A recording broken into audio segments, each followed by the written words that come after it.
gives what we call a witness. And the idea is to connect the reading to something that's going on in his or her life as well as in the lives of the congregation. Because that's what the readings should do. Most of us get bored by the readings because we don't say, well, how does this connect to my life? Our student president is David Martin. He is from Columbus, Indiana. He is a third-year pharmacy student. And he is living proof that there is life outside the pharmacy building for pharmacy students.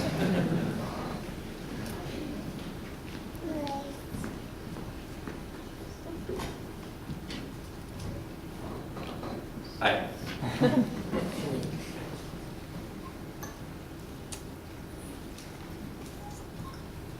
In today's gospel, we will hear the familiar story of Jesus' parents finding him in the temple, listening to and talking with the teachers. What is not reflected in Luke's gospel is the fear and anxiety that must have struck Mary and Joseph upon discovering their 12-year-old son missing. Many parents have experienced this terror when, upon turning around in the grocery store, at the fair, or in a park, discover their child has disappeared. More often than not, the child is just around the corner, oblivious to the panic he or she has instilled in the parent. I remember one particular event that occurred in my life that is strikingly similar to today's gospel. My older sister, Rebecca, was one of the servers at my first communion, and in the hustle and bustle of returning home from Mass with all the relatives, she was accidentally left behind at the church. Like Mary and Joseph, my parents assumed she was with one of the relatives, and it wasn't until everyone arrived at the house without Rebecca that they realized their mistake. The transition to college can be a challenging one.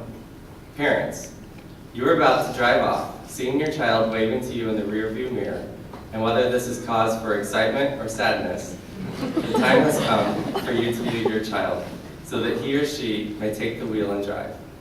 Students, you're about to embark on an incredible journey of self-discovery, filled with temptations, joys, and sorrows independent of your parents, on whom you have depended for so long.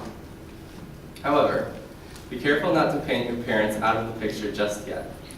Like Jesus had to be found and rescued by his parents, college students too must occasionally be rescued. There are times when you will feel lost, overwhelmed, distressed, and confused. I can't count the number of times I called home to tell my parents I was ready to quit school and travel the world, transfer to another university, or change majors. My parents, with their wisdom, were able to find and rescue me from the turmoil of the world by offering words of encouragement when they were needed most, words of praise when they were earned, and words of disappointment when they were necessary. However, they never reeled me back into them completely, knowing the importance for me to develop and discover my true self. Once your parents drive off with either a smile on your face or tears in their eyes, there is no going back and everything will change. The relationship between parent and child will change dramatically. After spending 2 years away from home, I now have a greater respect for my parents and the choices they made. And my parents have been able to allow me to choose my own path in life. A mutual respect has arisen between my parents and I that can only exist between two independent adults. And so I challenge students to live independently, to discover who they are and who they want to become, but to also remember the lessons your parents have taught you that have allowed you to be sitting here today. And to let your parents occasionally find and rescue you from the turmoil of the world.